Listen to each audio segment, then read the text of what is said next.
Bismillahirrahmanirrahim.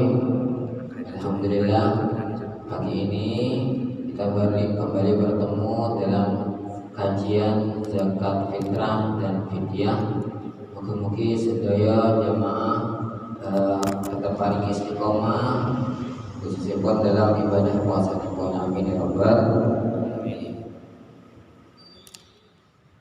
Melanjutkan pada materi yang kemarin, kita sudah sampai di bab terkait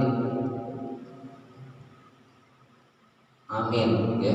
Kita membahas tentang amil kemarin. Seperti biasa, insya Allah akan berlangsung sekitar 1 jaman. Jadi sebelum kita doa, kita break sebentar untuk tanya jawab. Mungkin ada yang ingin ditanyakan terkait materi. Bismillahirrahmanirrahim. Kita masuk dalam pembahasan langsung amin. Langsung pembahasan kepada amin. Amin itu adalah seseorang yang ditugaskan pemerintah untuk jadi petugas zakat, mulai dari mengambil zakat dan menyerahkan kepada yang berhak, maksudnya mustahil. Jadi kalau dalam Fathul Qorib, man istaqmalahul imam ala akhdis sadaqah wa aqwasat wa daf'iha li mustahiqi. Jadi adalah orang yang diperintah oleh imam untuk mengambil sedekah. Sedekah di sini maksudnya sedekah yang mana untuk diberikan kepada orang yang berhak. Amin ini dalam kitab fikih beberapa istilah, ada beberapa istilah perbedaan. Yang pertama, tugasnya sebagai besar itu ada katib. Katib itu tugasnya menulis penghimpunan, pendistribusian zakat, itu tugasnya katib. Kemudian ada qasim. Qasim ini yang tugasnya membagikan zakat. Ada yang namanya hasyir, ini tugasnya menghimpun dana mustahil. Hafid, ini tugasnya menjaga harta zakat. Arif, tugasnya mengetahui para penerima zakat. Jadi ini tugasnya sebagian daripada amin. Jadi pada garis besarnya seperti itu, susunannya seperti itu. Tugas-tugasnya sesuai tugasnya masing-masing. Terus syaratnya amin sekarang. Amin ini syaratnya apa? Harus adil, kemudian juga mengerti terkait fikih zakat. Jadi tidak boleh sembarangan orang menjadi petugas zakat itu apa? Tidak kok mengerti fikih zakat, bahaya nanti. Karena ini termasuk menangguhkan punyanya orang. Nanti kalau tidak mengerti fikih zakat malah bahaya. Jadi syaratnya amil harus adil dan mengerti fikih zakat. Yang paling penting ini mengerti fikih zakat. Itu secara garis besar. Amil adalah petugas yang diangkat pemerintah. Kemudian amil di Indonesia sebuah institusi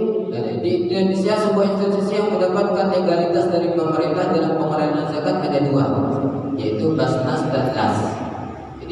dalam pemerintahan Indonesia ada dua, ada Basnas dan Las. Ini yang bertugas untuk menangani zakat di Indonesia seperti ini. Ada Basnas dan Las. Nah, kalau umpama turunannya maksudnya yang umpamanya seperti musola, sekolah, segala macam yang ingin menjadi amil, maka nanti minta rekomnya ke sini, ke Basnas ataupun Las. Kemarin saya coba untuk ke Basnas Tulungagung, tapi ternyata kok tutup. Jadi mau tanya-tanya perihal terkait keamilan, tapi ternyata belum bisa karena tutup. Jadi seperti itu. Jadi di Indonesia ada Basnas dan Las. Kalau KUA saya juga belum tahu KUA ini bisa mengangkat menjadi amil atau tidak, saya tidak tahu. Tapi yang saya tahu cuma dua ini, amil yaitu Basnas dan Las. Kemudian, nah ini seharusnya kalau bisa sekarang itu kepanitiaan zakat-zakat yang ada di musola, sekolah, segala macam itu seharusnya datang. Tapi ada masalah. Sekarang kita yang terjadi itu yang banyak fatal itu adalah terkait amil dan kepanitiaan. Amil itu di sini adalah amil adalah panitia pelaksana zakat resmi yang diangkat oleh negara lewat badan resminya seperti Basnas dan Las, seperti sudah tadi disebutkan. Ya, hal ini sesuai pengertian dasar amil di berbagai kitab literatur fikih. Itu amil intinya yang diangkat pemerintah. Panitia adalah panitia pelaksana tanpa adanya pengangkatan resmi dari pemerintah. Nah, ini seperti kepanitiaan masjid, yang juga panitiaan sekolah, musola, pondok dan lain-lain. Jadi ini adalah panitia. Amil statusnya kalau sudah diangkat pemerintah menjadi naib atau menjadi pengganti dari mustahik. Bahkan amil negeri, amil maksudnya ini adalah bagian dari mustahik sendiri. Jadi amil itu kalau sudah diangkat menjadi pemerintah, kita zakat kepada amil, memberikan zakat kita kepada amil, berarti amil itu menjadi pengganti mustahik, pengganti dari yang menerima zakat. Artinya kalau kita menjadi pengganti, kita zakat ke amil berarti sudah sah. Kalau panitia, statusnya wakil dari muzakki yang tugasnya hanya membantu untuk mengantarkan muzakki kepada mustahik, mengantarkan zakat muzakki kepada mustahik. Jadi yang perlu digarisbawahi, amil itu di sini adalah pengganti mustahik, pengganti orang yang menerima zakat. Kalau panitia adalah wakil dari muzakki. Kalau wakil dari muzakki, orang yang zakat, berarti apa? Kalau kita memberikan zakat kita kepada panitia, sebelum panitia itu mengantarkan kepada yang berhak, berarti belum sah zakat. Jadi kita itu modelnya cuma titip kepada panitia. Sama seperti kita umpamanya tidak usah ke panitia, ke kepanitiaan masjid dan sekolah, segala macam tidak usah. Umpamanya kita titip, ada orang lewat, kebetulan kita mau zakat, titip zakat ya, berikan ke fulan, rumahnya sana kan mau ke arah itu toh, jadi sudah saya titip ke rumahnya fulan yang kebetulan satu arah. Nah, sama seperti itu kepanitiaan itu. Okay. Kemudian terkait pendistribusian, maka menyalurkan zakat sendiri kepada mustahik itu lebih baik tanpa ada khilaf ketimbang lewat wakil atau amil swasta.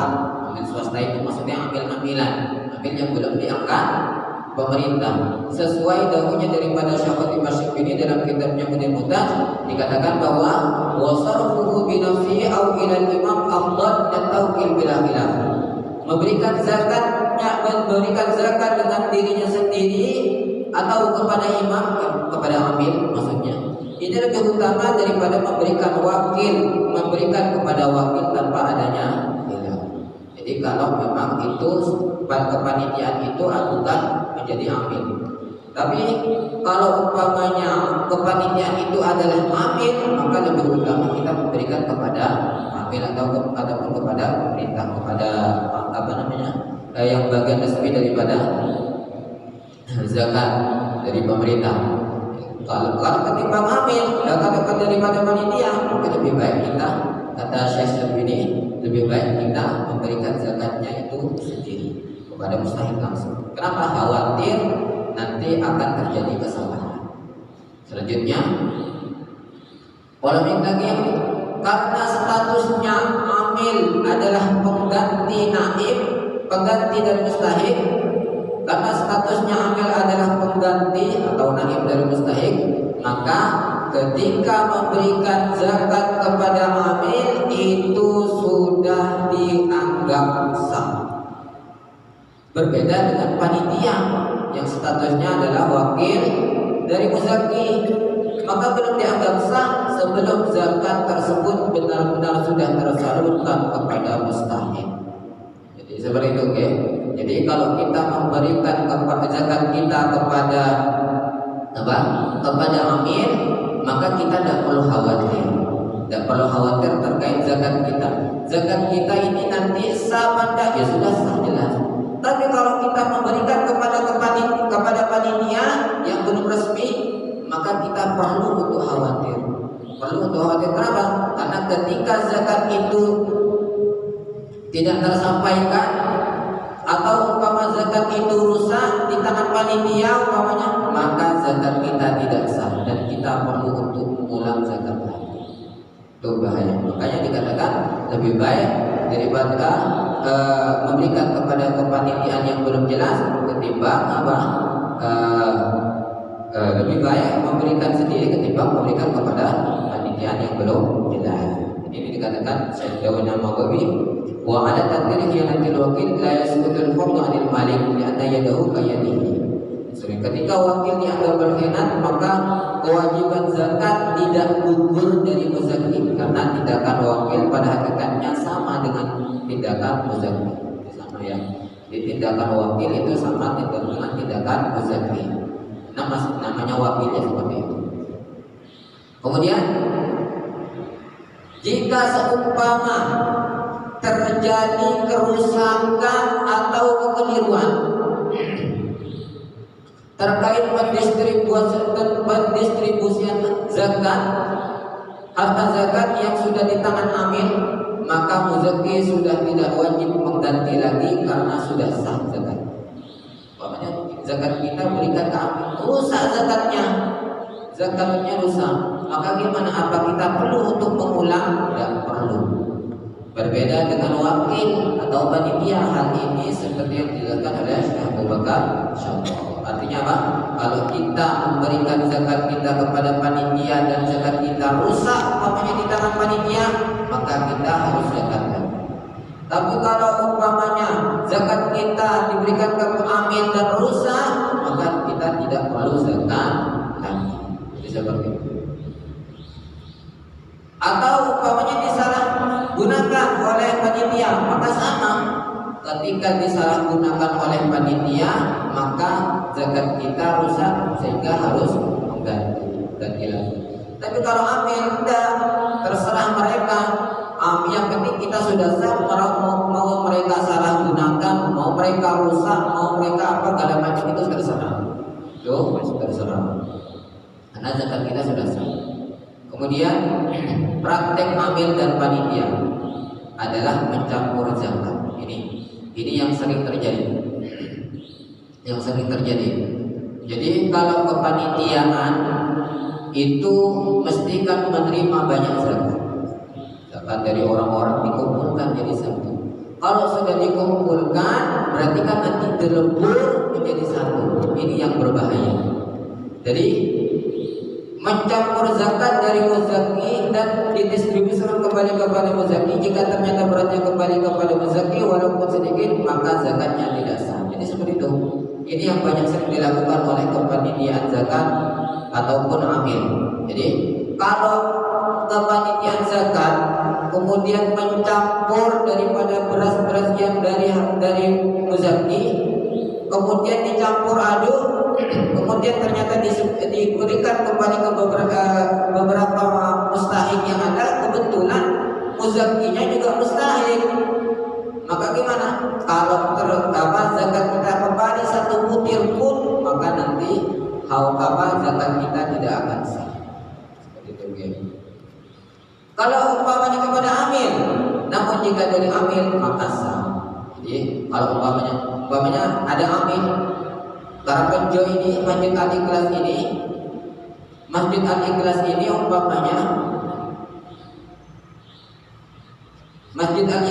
umpamanya mengadakan keamilan zakat.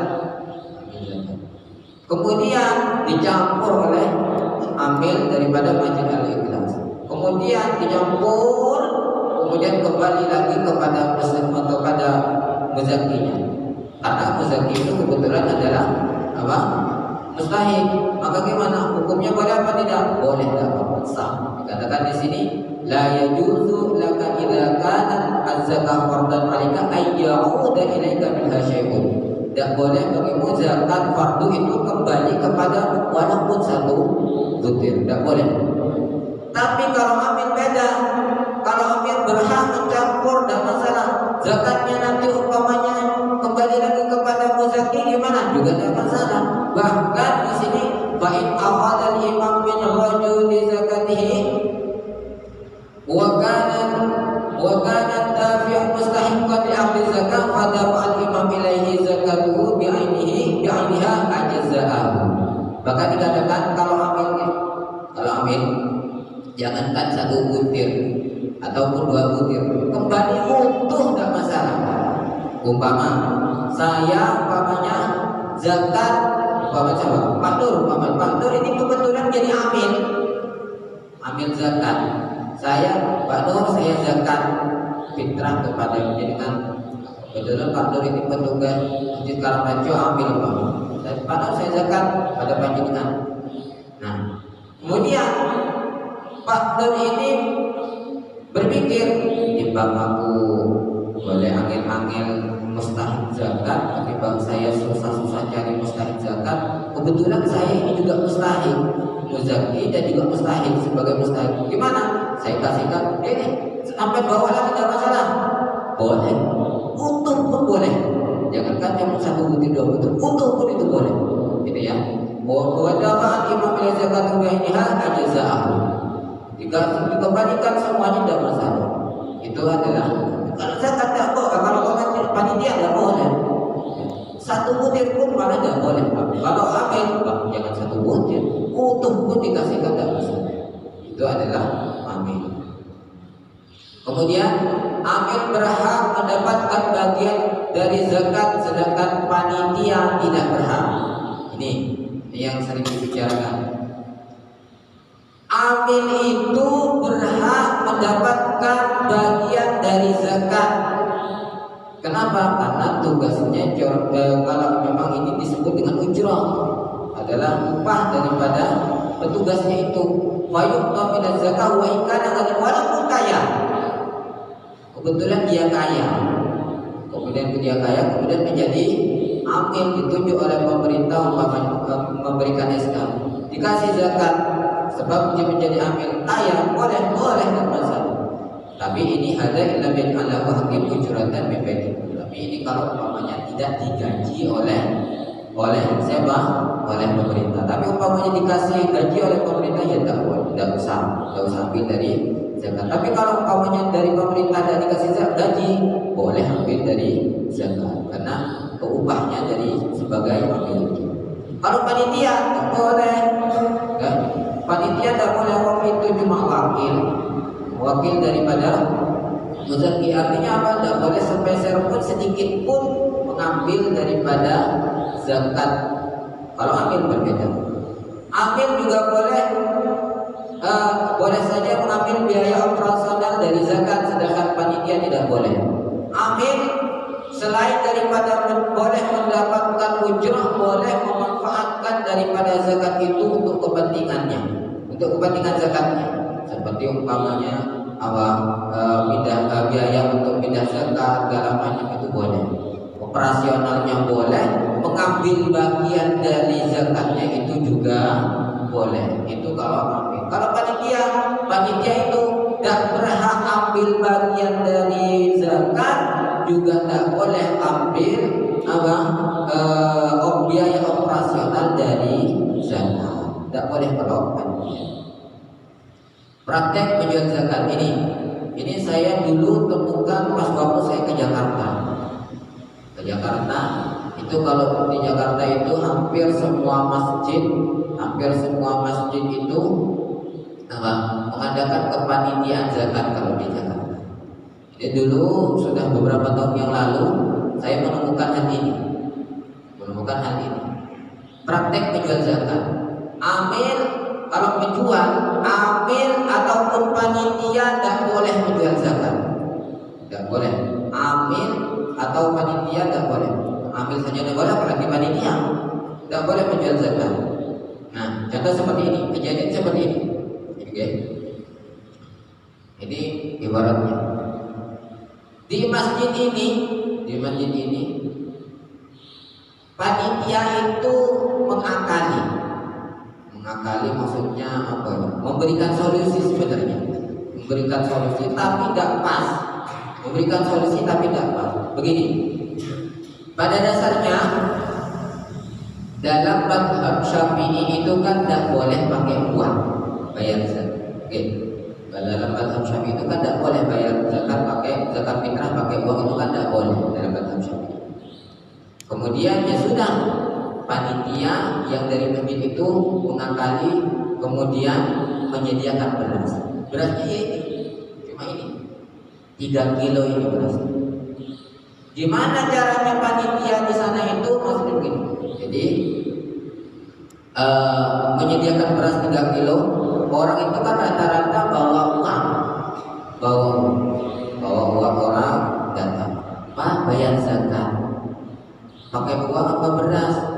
Uang, karena orang-orang pas waktu di Jakarta itu jarang untuk beli beras terus dibawa, itu jarang, nggak mau ambil ribet orang-orang di sana itu. Jadi yang penting bawa uang berapa? 3 kilo, ini sekian, katakan 30.000 dulu, 30.000. Oke, ini berasnya ya, ini yang dibungkus ini berasnya, dikasihkan, oke, ini berasnya, dijemput kalau seperti apa, dituntun oleh panitia. Nawa itu anak di Jakarta Fitri dan seterusnya. Selesai. Kira-kira zakat ini punyanya siapa?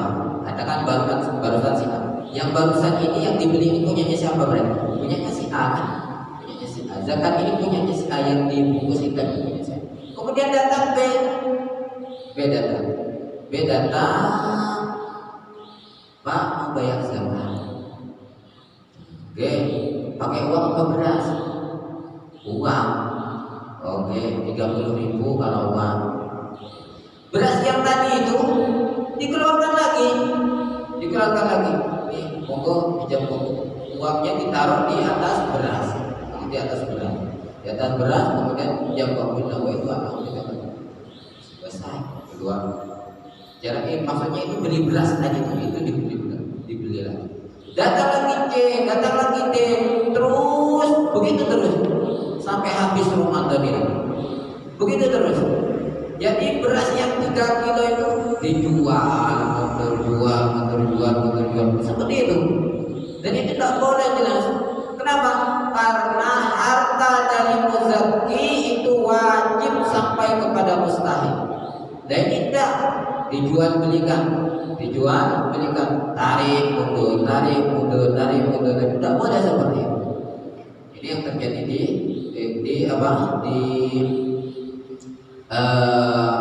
Jakarta pas waktu itu. Saya dulu pernah ke Jakarta survei seperti itu. Ini bahayanya seperti itu. Jadi makanya kalau memang tidak siap untuk menjadi kepanitiaan zakat, tidak usah. Karena bahaya menanggung beberapa zakatnya orang-orang yang banyak. Nanti kalau kita salah ya ini yang susah. Ini yang tidak boleh. Oke, itu adalah daripada amil. Kemudian selanjutnya mu'allaf. Jadi salah satu asnaf kan ada 8 yang wajib menerima zakat itu. Yang keempat adalah mu'allaf. Mu'allaf itu apa? Orang yang dilembutkan hatinya. Kalau dalam bahasa Arabnya orang yang dilembutkan hatinya. Mu'allaf itu ada 2 secara garis besar. Mu'allaf yang dilembutkan hatinya itu ada 2. Ada mu'allaf kufar, ada mu'allaf muslimun. Mu'allaf itu ada 2 secara garis besar. Mu'allaf kufar. Mu'allaf kufar ini apa? Adalah hati orang kafir yang dilembutkan, yang dirayu, yang dibujuk agar diharapkan untuk masuk Islam atau karena ditakutkan sebab sifat jeleknya. Mu'allaf kufar ini tidak mendapatkan wajib zakat, tidak mendapatkan zakat. Itu mu'allaf kufar. Jadi mu'allaf kufar itu apa?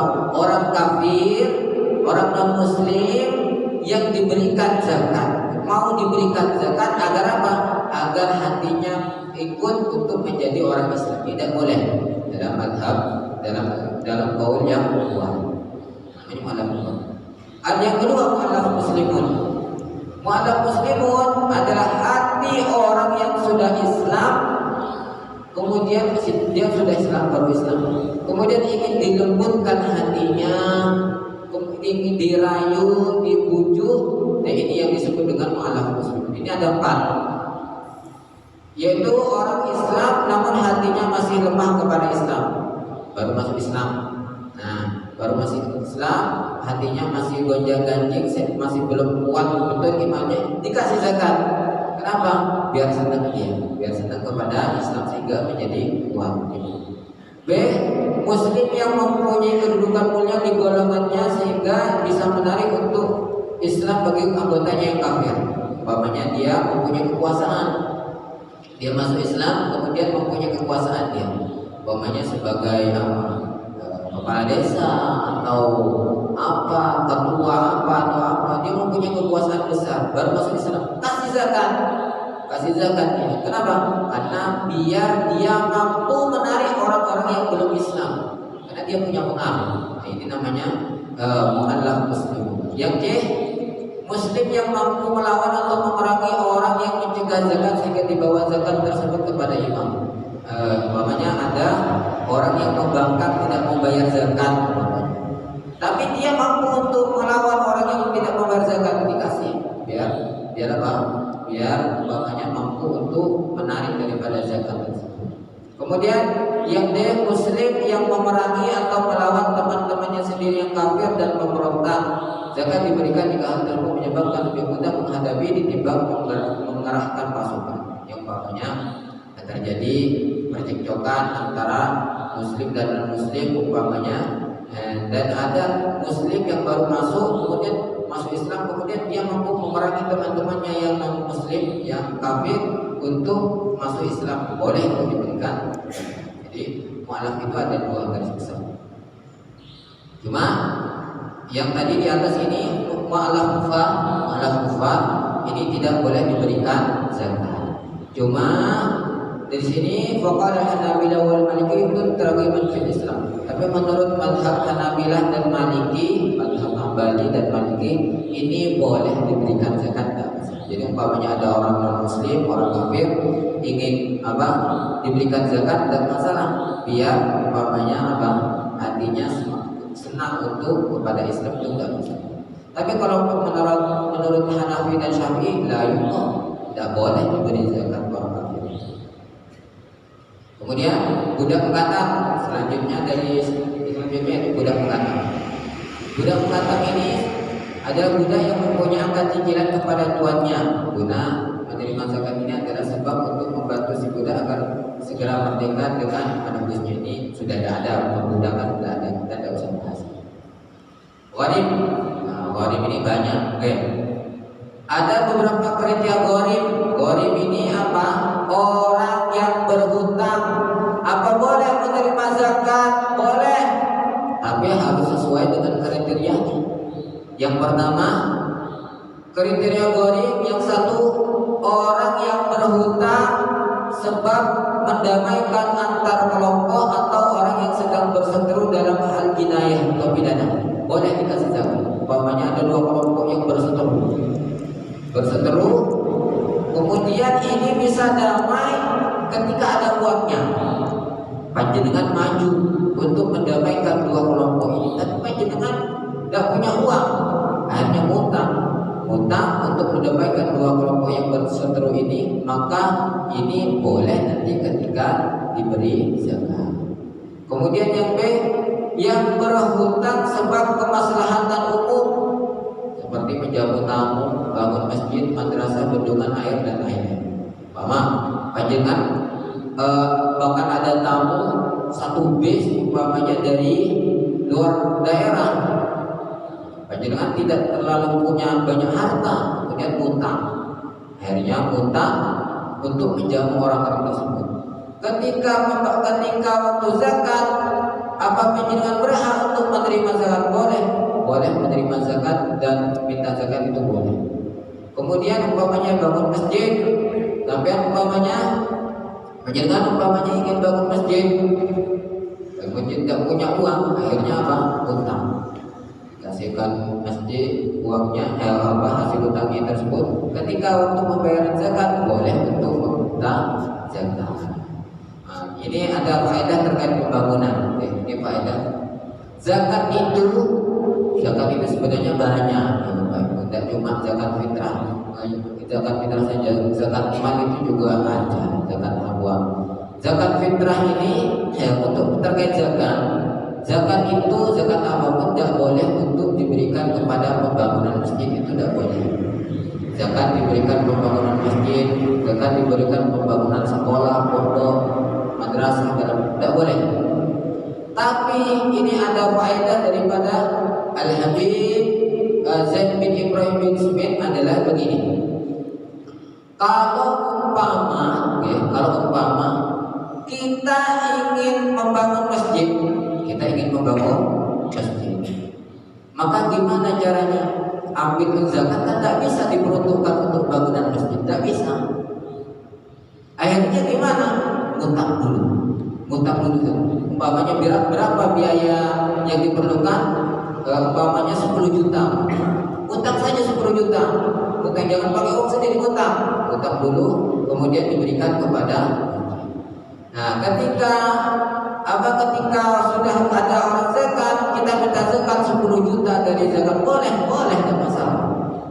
Jadi akan seperti itu. Kalau mau ada kepentingan untuk maju untuk lembaga segala macam, utang dulu tidak masalah. Nanti biar dibayar zakat. Utangnya dilunasi oleh zakat. Itu boleh, tidak masalah. Kemudian ketiga, orang yang berhutang untuk kebutuhannya sendiri atau untuk keluarga, walaupun untuk kemaksiatan asal bertobat. Jadi umpamanya, namun ada kaul lain yang mengatakan walaupun bertobat tidak diberikan. Orang bermaksiat, punya hutangnya, tapi punya hutangnya sebab apa? Sebab bermaksiat. Umpamanya sering punya hutang sebab tujuan main, dunia, punya hutang banyak ya. Apa boleh dia diberikan zakat? Boleh, asal bertobat. Apa ada kaul yang mengatakan tidak boleh, walaupun dia sudah bertobat tidak boleh diberikan zakat. Kemudian orang yang berhutang sebab menanggung hutang orang lain, jika hutangnya sudah jatuh tempo maka berhak menerima zakat. Berhutang sebab menanggung hutangnya orang lain, boleh, tidak masalah. Umpamanya saya berhutang kepada si fulan, saya berhutang ini sebab membantu si fulan yang lain, boleh, tidak masalah. Kemudian fisabilillah. Fisabilillah ini dalam kitab disebut bahasa lainnya, istilahnya disebut dengan uzza. Fisabilillah ini secara bahasa, cara santri ada susunan idhofah, ada sabil, ada lafaz Allah. Maksudnya apa? Jalan menuju Allah. Sabilillah itu artinya adalah jalan menuju Allah. Pengertian secara bahasa. Ya, jika pengertian Fathul Qaribnya wa masabilillah faqul uzza alladzi la sahma lahu fi diwanil murtad sebab balakum mutatabi'un bil jihad. Artinya adalah sabilillah adalah mereka orang-orang yang berperang atau berjihad yang tidak mendapatkan gaji yang dicatat di buku keuangan. Nah, tapi mereka itu adalah sukarelawan yang berjihad. Jadi sabilillah itu adalah intinya adalah orang-orang yang berperang, orang yang berperang. Kemudian ini walaupun fisabilillah setiap tahun pasti dalam ketika pembahasan zakat pasti sabilillah ini jadi polemik lagi setiap tahun. Namun polemik ini terkait hal ini muncul ketika sabilillah dimaknai sabilul khair.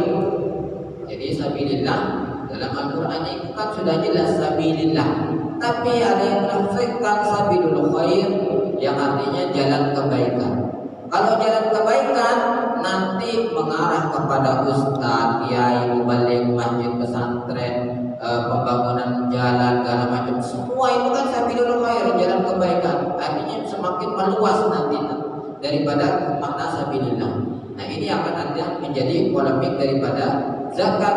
Zakat yang tadinya 8 asnaf, kemudian ketika diterjemahkan menjadi sabilul khair, nanti bukan 8 lagi malahan. Maka akan banyak berkembang terus. Ini perlu dibahas sedikit. Lantas apakah itu semua bisa menerima zakat sebagai sabilul khair? Ini berikut perinciannya. Sebenarnya awal mula perselisihan itu adalah daripada Imam Qafal. Ada ulama namanya Imam Qafal. Perkataan Imam Qafal yang disebutkan oleh Imam Fakhr Razi dalam tafsirnya juga dikutip oleh Syekh Nawawi Banten. Jadi langsung artinya saja Al-Qafal menukil dari tafsirnya sebagai fuqaha bahwasanya mereka memperbolehkan menyalurkan zakat kepada seluruh bentuk kebaikan seperti apa? Kafan untuk mayit, bangun benteng pertahanan, bangun masjid dan seterusnya. Kenapa? Karena semuanya meliputi daripada sabilil khair. Jadi semua pokoknya jalan kebaikan boleh. Apa dibayarkan jalan kebaikan boleh untuk mendapatkan zakat, boleh ambil zakat untuk perkara semua apapun itu boleh. Kalau menafsirkan sabilillah sebagai sabilil khair. Dan ulama terjadi banyak perdebatan terkait ini. Jadi kulan Imam Qafal ini tidak bisa dijadikan hujah, tidak boleh dijadikan landasan. Kenapa? Tidak boleh dijadikan landasan, apalagi menyadarkan bahwa ba'dul fuqaha ini adalah mazhab Syafi'i, tidak boleh. Karena pada dasarnya mazhab Syafi'i itu adalah apa? Tidak boleh bayar pakai uang.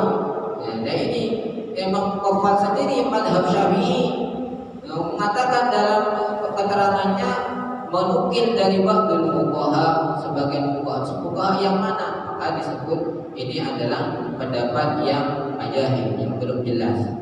Kemudian dikomentari banyak ulama, salah satunya Syekh Zaid Al-Qawthari dalam kitabnya Maqalat Al-Qawthari, terdapat poin kenapa nukilan Imam Qafal ini tidak boleh dijadikan hujah. Ada 4 poin. Satu, riwayatnya majahil, tidak jelas. Menukil dari sebagian fuqaha, siapa fuqaha yang mana? Kalau dalam mazhab Syafi'i tidak mungkin. Kenapa? Karena mazhab Syafi'i itu jelas sabilillah itu ya sabilillah, bukan sabilul khair. Kedua, pendapat tersebut bertentangan apa yang disebutkan dengan Imam Malik dan Imam Ibnu Hazm. Ketiga, Imam Razi yang menyebutkan pendapat tersebut bukan peneliti daripada riwayat. 4, Imam Qafal ketika mengarang tafsir masih berpaham Mu'tazilah, sehingga berpotensi besar menukil dari pendapat ahli bid'ah yang tidak bisa dijadikan pegangan. Artinya apa? Artinya tidak usah mengikuti pendapatnya daripada Imam Qafal yang mengartikan bahwa sabilillah itu sabilil khair. Jadi cukup ambil pendapat-pendapat yang utama, pendapat-pendapat yang bisa dijadikan pegangan oleh biasanya ulama-ulama kita pada umumnya, ya. Jadi yang pendapat-pendapat yang tidak jelas atau dipertentangkan ini tidak usah saja. Kemudian Ibnu Sabil ini adalah secara bahasa Ibnu Sabil mempunyai arti anak. Ibnu itu anak, Sabil jalan. Berarti Ibnu Sabil anak jalan. Maksudnya Ibnu Sabil apa? Anak jalan di mana? Mula zaman lahu kamala ibn ibni abi. Orang yang selalu berada di jalanan itu namanya Ibnu Sabil. Mula zaman.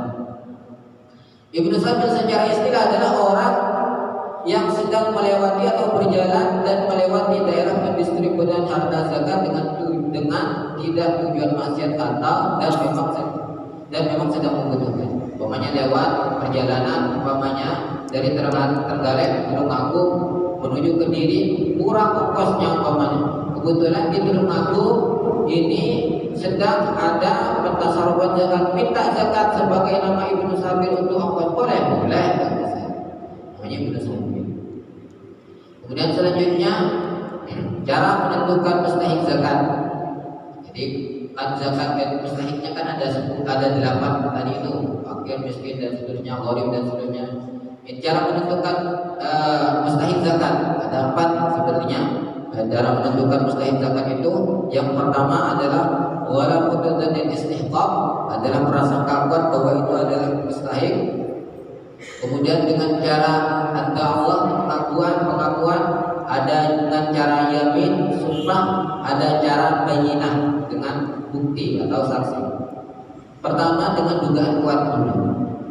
Wala muddatan istihqaq. Bagaimana kita menentukan bahwa ini saya berzakat kepada sampean karena sampean itu mustahik. Tahu dari mana?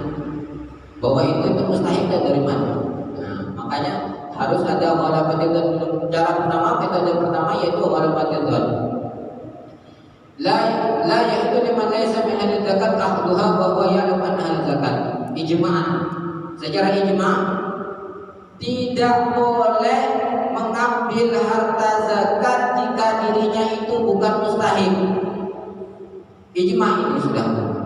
Umpamanya saya diberi zakat, saya ini bukan mustahik zakat secara fakir, bukan miskin, bukan gharib, bukan sabil, bukan dan seterusnya, bukan zakat, bukan mustahik. Maka gimana? Saya wajib mengembali. Bagaimana saya wajib? Tidak boleh menerima. Haram saya menerima.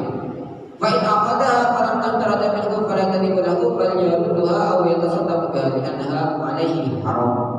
Haram hukumnya. Maka kita gimana? Wajib menolak atau kita menyedekahkan kepada mustahik yang lain. Tidak boleh umpamanya diberikan zakat lumayan, dapat harta zakat buat masak, buat belanja. Kalau padahal kita ini bukan mustahik, maka haram untuk ambil. Wa 'ala dafi zakat, bagi orang yang memberikan zakat maka wajib ayyajtahida, untuk ijtihad fi ta'arruf mustahik zakat, untuk mengetahui bahwa dia itu adalah mustahik zakat. Fa idza fa'a bi ghairi ijtihad aw kana ijtihadan bi ghairi ahliha wa annahu lam tujzi anhu illa bain al-akhir bi ghairi ahliha wal murad.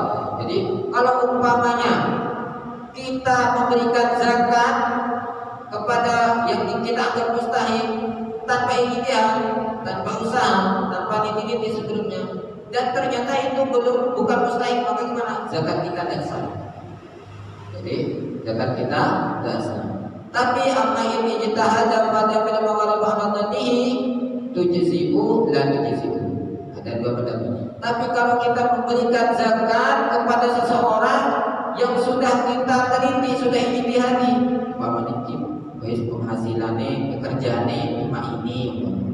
Nah, kalau ini cuma paling penghasilannya berapa? Ini menurut saya masuk kategori miskin atau kategori fakir, atau tidak tahu bahwa dia punya utang banyak, umpamanya menanggung utang banyak keluarganya atau apa. Nah, dan itu belum lunas, menyengat sudah tahu itu belum lunas, dikasih zakat berarti sudah jelas secara Allah itu berarti sudah benar. Nah, ketika umpamanya kita sudah meneliti seperti itu dan salah, maka apa? Tujzi'u, ulama mengatakan sudah cukup, itu sudah benar. Karena fikih itu sifatnya adalah dengan Allah. Ya, seperti itu. Jadi metode pertama ulama cara dalam menentukan mustahik bukannya itu dengan cara dzan, yaitu dzan istihqaq, yaitu prasangka dia itu adalah mustahik. Dengan cara apa? Ya dengan cara ijtihad, dengan cara meneliti. Kemudian dengan pengakuan, kemudian sumpah dan bayyinah. Yang pertama, kalau yang ini pengakuan, sumpah dan bayyinah ini dibagi-bagi, fakir dan miskin. Pengakuannya tidak perlu bayinah. Ada orang fakir, ada orang datang umpamanya ke masjid Al-Ikhlas, Pak, saya minta zakat, saya orang miskin, dikasih langsung, tidak usah bayinah, tidak usah. Kenapa? Tidak usah bayinah, sudah pengakuan, itu namanya dakwah, sudah pengakuan. Jika diketahui dia orang punya harta, kemudian mengaku hartanya rusak, maka perlu bayinah. Tapi umpamanya ada orang datang, Pak, saya minta zakat, kenapa? Saya sebagai apa sama? Sebagai miskin, loh. Padahal sampai panjenengan sendiri itu sebagai amil atau sebagai panitia umpamanya tahu bahwa dia ini orang kaya, awalnya dia orang kaya pengusaha umpamanya. Tapi kalau moro-moro datang untuk meminta zakat dengan nama miskin, maka perlu namanya bayinah, bukti. Kemudian jika mengaku punya keluarga, meminta zakat untuk dirinya sendiri juga untuk keluarga, maka perlu bayinah. Pak, saya minta zakat, tapi minta zakat juga cuma 3 kilo. Minta keluarga saya 10 orang. Saya minta berarti 10 dikali 3, 30 kilo. Saya mau minta 30 kilo untuk keluarga saya semuanya. Saya punya keluarga 10 totalnya. Jadi saya minta 30. Nah, ini perlu bayinah. Maksud tenang keluarganya 10. Nah, ini perlu bayinah. Kemudian fisabilillah dan ibnu sabil. Fisabilillah ini tadi apa? Orang yang berperang. Kalau ibnu sabil ya orang yang sedang musafir. Jika mengaku akan berperang atau melakukan perjalanan, maka diberikan tanpa perlu sumpah dan bayinah. Makanya ngaku, Pak, saya minta zakat buat sabu perang, dikasih langsung, tidak usah bayinah dan juga tidak usah sumpah. Tapi kalau umpamanya setelah 3 hari tetap tidak berangkat, maka diambil lagi saja, perlu wajib dikembalikan. Kemudian gharib kata amil dan malah. Jika keduanya mengaku-ngaku gharib atau mukatab, umpamanya gharib atau mukatab dan mengaku hartanya rusak, maka wajib adanya bayinah. Umpamanya gharib mengaku-ngaku, Pak, saya minta uang, minta minta zakat, kaya dia, kaya. Kemudian mengaku-ngaku sebagai gharib, maka perlu bayinah. Kaya kok suke kok minta harta zakat sebagai miskin, dia sebagai gharib, ini kan gak pas. Perlu adanya bayinah. Maksud tenang, punya utang tenang. Atau jika mengaku amil dan bekerja sebagai amil, maka diperlukan bayinah. Ini amil umpamanya apa? Amil itu kan yang pelaku petugas. Saya minta bagian sebagai amil. Jadi perlu adanya bayinah. Bayinah itu saksi. Jika mu'alaf lemah keislamannya, maka tidak perlu bayinah dan sumpah.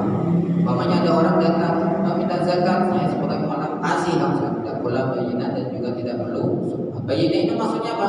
Al-bayinah rajulani au rajulun wa imra'atan. Yang dimaksud bayinah di sini apa? Bukti itu apa? Di sini adalah 2 orang laki-laki atau 1 laki-laki 2 perempuan, itu bayinah. Jadi kalau perlu bayinah, yang dimaksud bayinah itu adalah apa? 2 laki-laki atau 1 laki-laki plus 2 perempuan, itu namanya bayinah. Oke?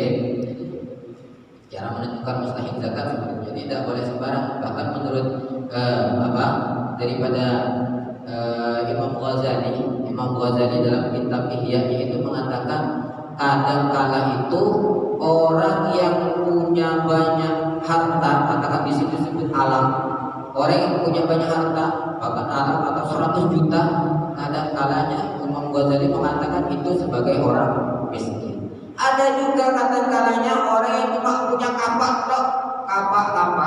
itu disebut dengan kaya. Jadi makanya kita perlu untuk metode dalam menentukan mustahil zakat. Tidak boleh sembarangan tanpa adanya ijtihad, tanpa ada apa-apa pun kita memberikan kepada orang yang salah, maka zakat kita tidak sah. Tapi kalau kita sudah usaha, ternyata kita memberikan zakat kepada orang salah, maka sudah sah. Karena sudah seperti yang tadi. Sekarang syarat sifat pengambilan zakat. Syarat sifat pengambil zakat, pertama Islam. Jadi pengambil zakat itu ya harus Islam. Kedua, merdeka, bukan budak, kecuali bukan tamyan tadi. Tiga, di luar wajib nafkah muzaki. Di luar wajib nafkah muzaki. Umpamanya kita wajib nafkah itu, umpamanya kita sebagai orang tua berarti kan anak, kalau itu anak seterusnya itu kan wajib nafkah. Kita berikan zakat kepada anak yang masih kecil tak boleh. Atau kita mempunyai wajib nafkah orang tua, anak kepada orang tuanya kan anak terus kakek dan semuanya itu kan wajib nafkah. Kemudian kita memberikan zakat kepada orang tua yang itu masih wajib nafkah kita, diberi nafkah kita setiap harinya, maka itu tidak boleh. Kemudian tidak berkecukupan dalam nafkah orang lain. Nah, maksudnya gimana? Gini, saya memberikan zakat kepada si fulan ini, saya tahu orangnya miskin, dia tidak punya kerjaan ataupun sepuh, intinya tidak punya penghasilan, miskin si fulan ini. Tapi si fulan ini berada di nafkah kecukupan orang lain. Si fulan ini umpamanya sepuh, punya anak B, B inilah yang mencukupi daripada nafkah si fulan. Maka kita tidak boleh memberikan zakat kepada si yang tadi itu. Oke, maksudnya. Jadi saya ulangi, tidak boleh memberikan zakat kepada orang yang sudah di nafkahnya sudah dicukupi oleh orang lain. Biasanya ini orang-orang sepuh. Biasanya orang-orang sepuh kita zakat kepada orang-orang sepuh. Dilihat, umpamanya anak-anak yang masih ini dan memberikan nafkah yang cukup, kita tidak boleh zakat kepada beliau karena sudah dicukupi oleh keluarga. Kemudian dalam kecukupan nafkah orang lain tapi terjaga nafkahnya, tidak boleh kita kemudian boleh kita bersedekah berzakat kepada orang lain yang sudah dicukupkan nafkahnya orang lain, tapi pas waktu itu nafkahnya terputus.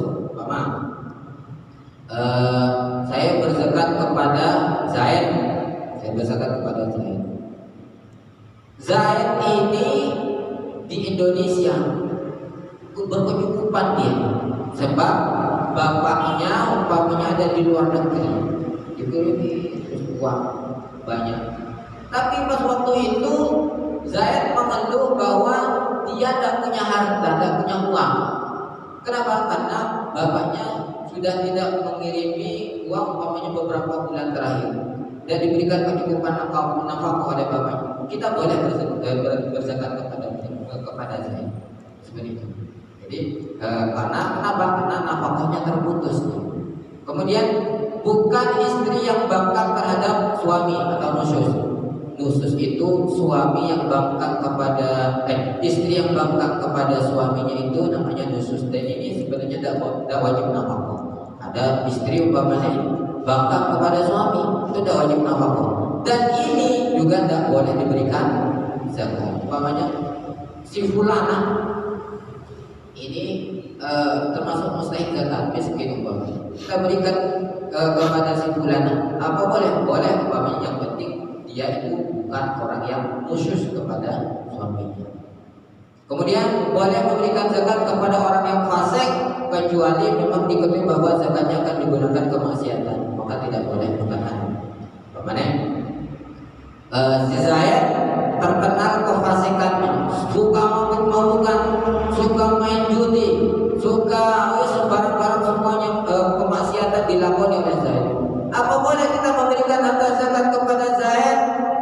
Maka dilihat, maka kita boleh memberikan zakat kita kepada Zaid selagi kita tahu bahwa harta kita, zakat kita itu tidak diberikan untuk jalan kemaksiatan. Boleh. Kemudian tidak boleh memberikan zakat kepada para habaib dan para Bani Hashim dan Bani Muttalib. Ini sebenarnya ada pentafsiran. Tidak boleh memberikan zakat kita itu kepada para habaib. Itu kenapa? Karena para habaib itu termasuk daripada golongan orang yang menerima humusil humus. Humusil humus itu bagian daripada ghanimah. Zakat ghanimah itu harta perang. Kan sekarang sudah tidak ada perang. Berarti para habaib, para keturunan daripada Bani Hasyim Bani Muthalib itu sudah tidak mendapatkan ghanimah. Kedua, kenapa kok tidak boleh diberikan zakat kita kepada para habaib? Wa anna illatal mad'i murakkabatan bi kaunihi awsakha.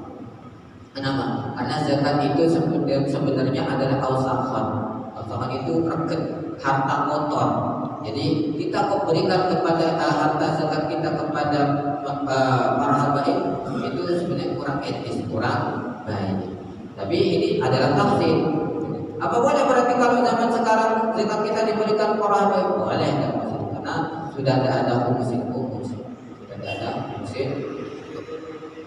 Kemudian bukan mahjur alaih. Maksudnya mahjur alaih itu seperti apa? Anak kecil, orang gila, orang tidak sholat, orang anak kecil umpamanya Apa boleh kita memberikan kepada anak kecil? Boleh. Tidak boleh kalau dengan anak kecilnya. Kenapa? Termasuk mahjur. Nah, karena tidak punya dia. Yang boleh, yang penting kita memberikan kepada walinya. Begitu juga orang gila. Apa boleh kita memberikan zakat kita kepada orang gila? Boleh tak? Tak boleh. Bolehnya itu kepada walinya sendiri. Orang tidak sholat, umpamanya tarifus sholat. Orang tidak sholat. Tapi dilihat dulu orang yang tidak sholat ini meninggalkannya sholat, dilihat masih menilai wajib sholat itu wajib atau apa tidak? Kalau dia tidak sholat sebab karena malas, maka boleh diberi zakat, tapi lewat walinya. Tapi kalau meninggalkan sholat sebab apa? Sebab tidak meyakini bahwa sholat itu wajib, maka tidak boleh. Kemudian bukan semata-mata sebab yatim, bukan yatim. Yatim ini yang penting dilihat dulu dia fakir apa bukan. Kalau memberikan kepada semata-mata yatim ya tidak boleh. Kita harus memberikan sebab dilihat asnaf itu yang tadi yang dilakukan itu. Kalau fakir berikan, tapi dengan semata-mata fakir, bukan sebab semata-mata yatim. Yatim kalau mendapat warisan banyak, ya kaya dia tidak boleh, tidak wajib, tidak boleh diberikan zakat. Kemudian terkaitnya zakat, satu wajib, niat zakat itu wajib. Kedua, waktu niat bisa saat memberikan ke amil, ke wakil atau mustahik. Jadi ya, cara zakat, cara niatnya adalah kapan? Ketika memberikan ke amil, Pak Nur, Pak Nur amil, Pak, ketika memberikan, Pak ini saya zakat, pas waktu itu niat, itu anak kita zakat dan seterusnya. Atau memberikan ke wakil panitia, boleh. Atau memberikan ke mustahik langsung, boleh. Atau umpamanya panjenengan setengah belajari anak yang masih kecil, setengah belajari biar gemar bersedekah, maka anak itu sebagai wakil, maka ketika ada beratnya panjenengan niat ini adalah niat zakat fitrah saya, terus terang kebah gitu ya, sudah dikasihkan.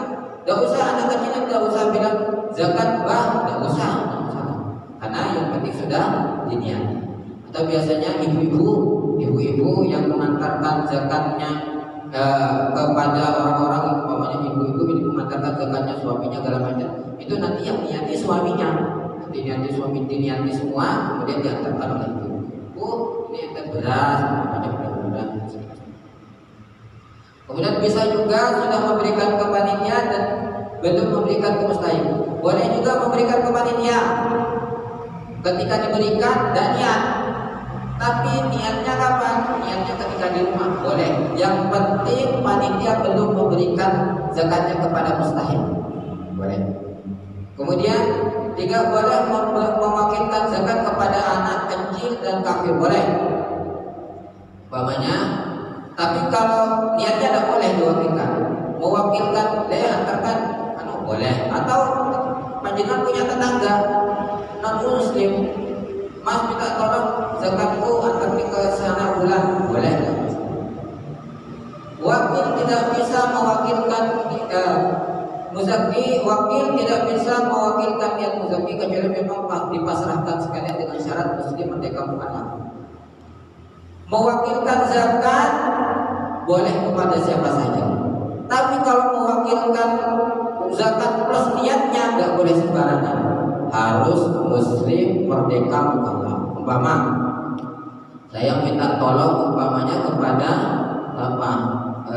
Ini umpamanya ulum le santri le minta tolong zakatku iki antarno nembah fulan bisa diniat nih ya. Nah, boleh. Kemudian boleh niat jamak kepada orang-orang yang dinafkahi. Boleh umpamanya panjenengan niat untuk memberikan kepada semua keluarga saya yang diwajibkan yang saya nafkahi, istri saya, anak saya, ini boleh diniat jamak. Kemudian ini niat zakat fitrah, ini guys. Nawaitu an ukhrija zakatan fitri an nafsi fardhan ta'ala untuk diri sendiri, untuk istri yang seperti itu, untuk anak laki-laki seperti itu, anak perempuannya seperti itu, untuk semua orang yang dinamakan untuk seperti itu, untuk yang diwakili, ini yang untuk mewakili yang tadi itu. Tadi kan saya bilang boleh mewakilkan zakat kepada siapapun boleh, bahkan anak kecil, bahkan orang non muslim pun boleh. Tapi kalau niatnya tidak boleh. Nah, ini kalau yang plus wakilnya diwakilkan plus niatnya juga diwakilkan seperti ini niatnya. Bahwa itu anak zakat fitri an fulan. Bagi penyalur zakat, pemberi zakat sunnah untuk berdoa Rabbana taqabbal minna innaka antas samiul alim. Ketika berzakat, nawaitu akhrij zakat Rabbana taqabbal minna innaka antas samiul alim. Kalau bagi penerima zakat, ajarakumullah bima ataita wa ja'alna laka tuhuran wa barakallahu bima ataita. Ini cara membagi zakat.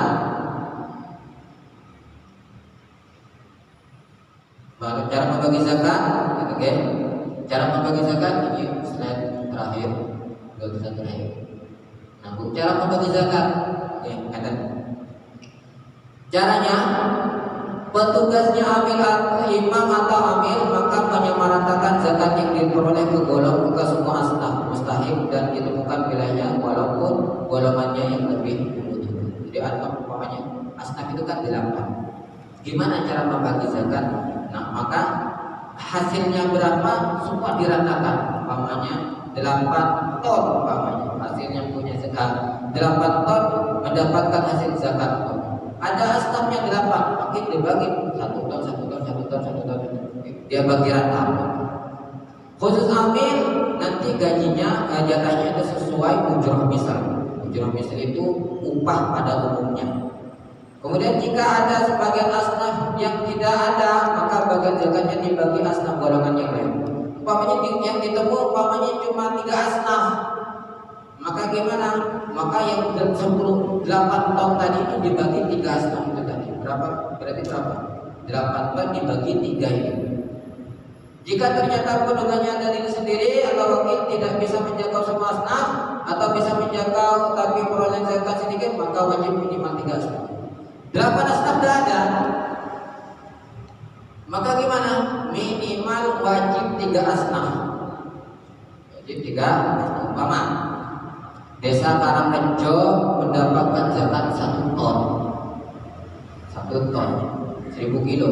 Sedangkan asnaf yang ada itu cuma 3, yang fakir, miskin, amin, petugasnya di masjid Karangrejo. Maka gimana? 1000 ton ini dibagi 3 rata dulu. 33 seterusnya. Isinya tidak sama ternyata. Fakir itu 10, miskin 20 orang, amil 5 orang. Maka gimana cara baginya? Caranya seperti ini. Amil membagi dulu untuk anggota sesuai piramid.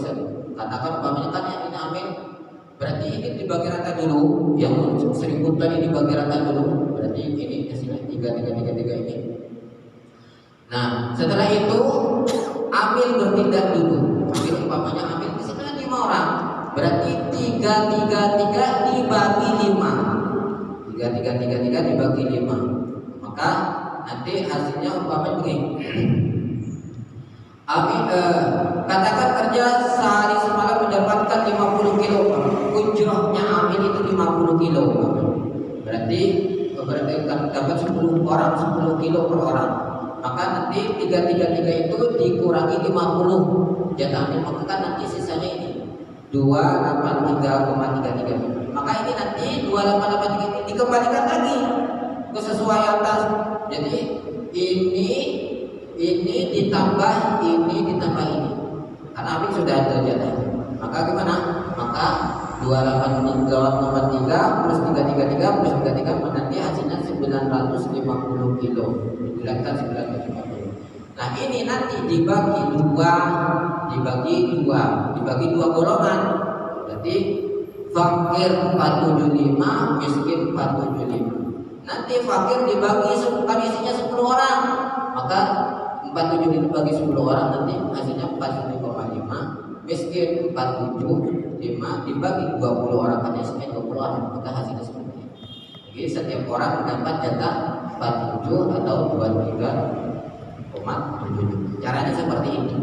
Jadi karena zakat itu membaginya wajib tasmiyah, wajib takmir, wajib merata-meratakan. Kemudian tapi ada pendapatnya Ibnu Ujair. Ibnu Ujair ini muqabil daripada masyhur. Pendapat Ibnu Ujair mengatakan salat masail yufta biha ala ghairi masyhur fi mazhab Imam Syafi'i. Ibnu Ujair ini berfatwa 3 hal yang mana 3 hal ini dalam bab zakat tidak masyhur. Pertama, jawab sarf zakat nasib wahid. Boleh memberikan zakat kepada satu asnaf, fakir miskin. Paman tanya 1000 ton, 1000 kilo 1 ton, diberikan ke fakir tok, boleh. Miskin tok, boleh. Tidak masalah. Itu pendapatnya itu. Katanya minimal harus semua dulu. Kalau tidak ada semua minimal harus 3. Tidak boleh kurang 3. Itu. Jawazu zakat wahidin min asnaf.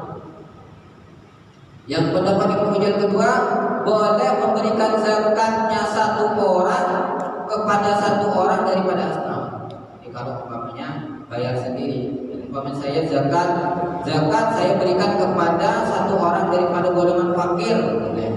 Buat 1 zakat saya diberikan kepada 1 golongan gharib, boleh. Tidak harus asnaf ini tidak. 1 orang dari 1 orang boleh. Kemudian boleh memindah zakat dari tempatnya ke tempat. Pada dasarnya dalam mazhab Syafi'i itu tidak boleh memindah zakat. Jadi umpamanya zakat di orang Tulungagung, ya sudah zakatnya di Tulungagung, tidak boleh pindah ke Blitar. Orang Tulungagung bayar zakat di Blitar. Orang Tulungagung zakat ke Kediri, tidak boleh. Tapi menurut Ibnu Ujair boleh. Fikih itu ya seperti itu. Selesai. Di sini ada pertanyaan mungkin yang perlu ditanyakan. Kalau bisa saya jawab. Mohon maaf. The Bluetooth device is ready to pair. Monggo ada yang ingin tanya? Monggo. Atau mungkin saya tampilkan slide-nya yang perlu mau tampilkan slide yang bagian ini ya, boleh.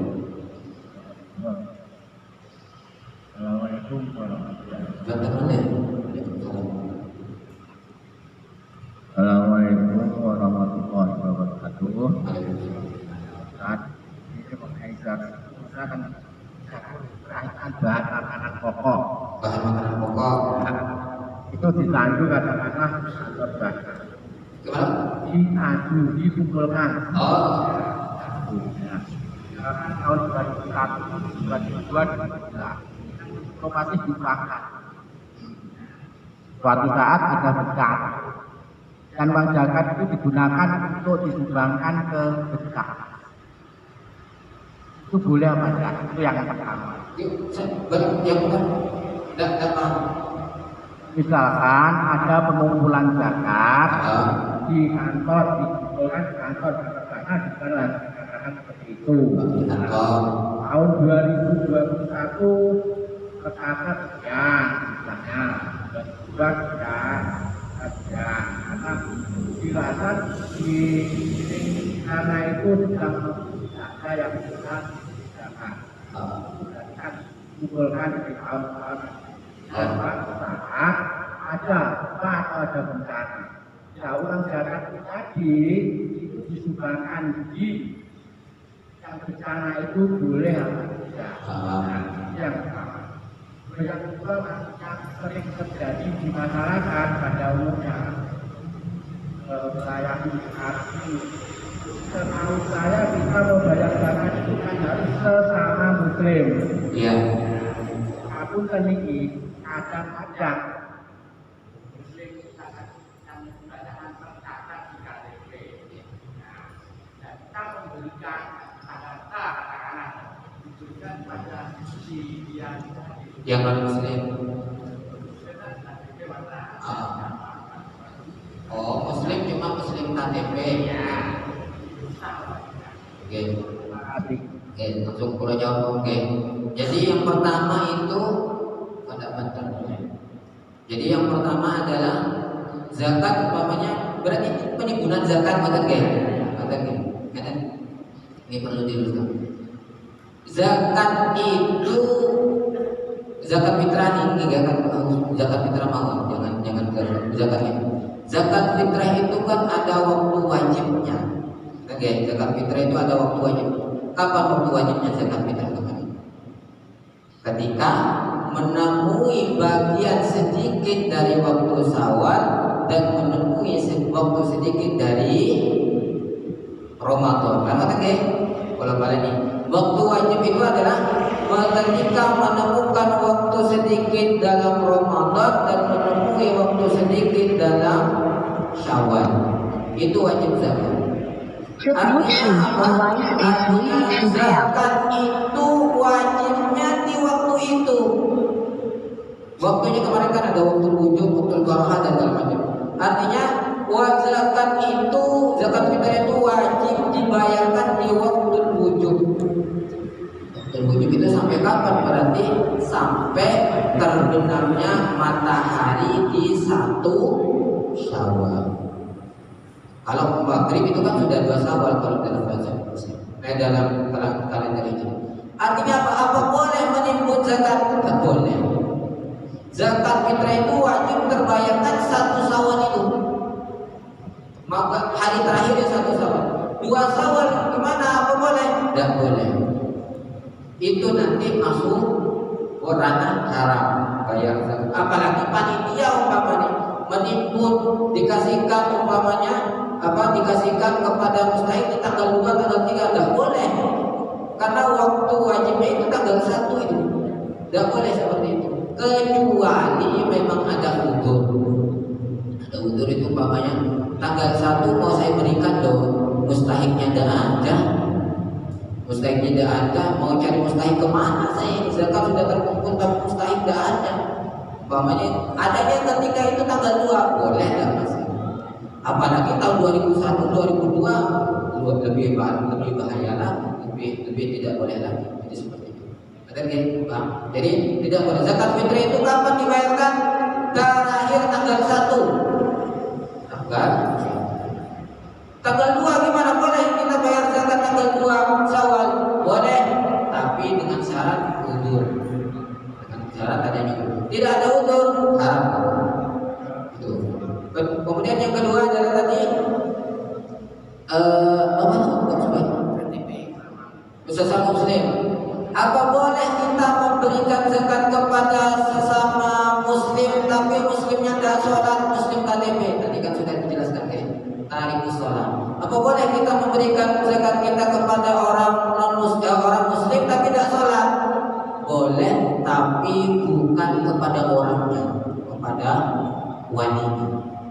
Kepada walinya umpamanya tadi itu bulan umpamanya dan sholat, maka ini termasuk dalam kategori mahjur. Kalau dalam menurut pendapat Imam Nawawi itu termasuk mahjur. Dan mahjur itu gimana? Tercegah tasarrufnya. Tidak boleh dikasihkan harta. Sama seperti anak kecil, orang gila, tidak boleh dikasihkan harta. Nanti dibuat mainan sama anak kecil. Begitu juga tarikus sholat. Tarikus sholat orang yang meninggalkan sholat menurut Imam Nawawi termasuk mahjur. Tidak boleh diberikan zakat. Boleh diberikan zakat tapi bukan kepada wali. Seperti itu. Kalau diberikan kepada non muslim muslim gimana? Apa boleh? Jadi itu kan ada yang mengatakan, ulama mengatakan ada yang boleh, ada yang tidak boleh. Seperti itu. Dalam mazhab Syafi'i pun itu mengatakan tidak boleh. Dan tapi ini perbedaan ulama, ada yang mengatakan boleh juga.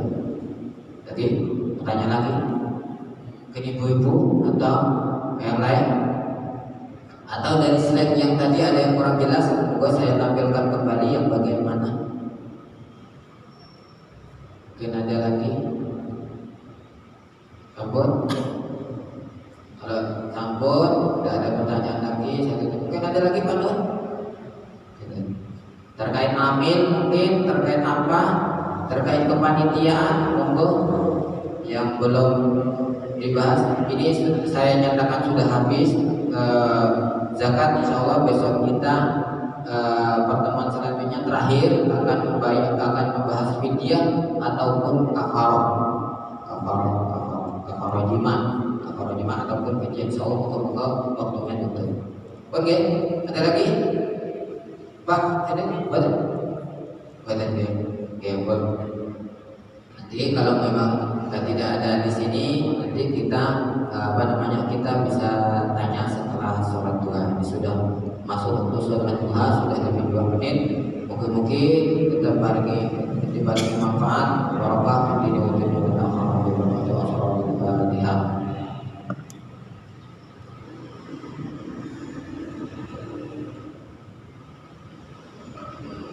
Maulaya salli wa sallim daiman abada ala habibika khairi khalqi kullihim huwal habibul ladzi turja syafa'atuhu li kulli hawli minal ahwali muqtaimi ya rabbi bil mustafa balligh maqasidana wa fir lana ya wasi'al karami. Sallallahu rabbuna ala nuril mubin amadan mustafa sayyidil mursalin wa ala alihi wa sahbihi ajma'in.